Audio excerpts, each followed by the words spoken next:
আচ্ছা, আমরা তো সবাই জানি মোটামুটি গাড়ির মধ্যে এয়ারব্যাগ থাকে, কোনো গাড়িতে একটা, কোনো গাড়িতে দুটো বা চারটে, ছটা, এরকম গাড়িতে এয়ারব্যাগ হয়ে থাকে। তো সাধারণত এখন যেটা গাড়িতে একটা কিংবা দুটো কেউ থাকে, একটা হচ্ছে স্টিয়ারিং এর মধ্যে, আর একটা হচ্ছে ওই সাইডে পাশে যে বসবে তার সেফটির জন্য।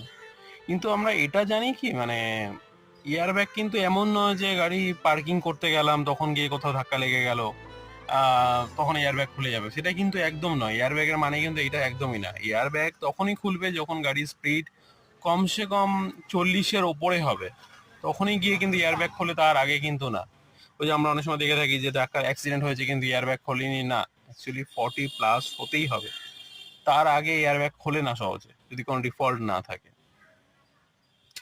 যাই হোক, এটাতে স্টিয়ারিং এ একটা এয়ারব্যাগ আছে, প্লাস এই সাইডেও এয়ারব্যাগ আছে। এয়ারব্যাগ থাকলে লেখাই থাকবে গাড়ির মধ্যে যে এয়ারব্যাগ লাগানোই আছে। সো এটা হচ্ছে একটা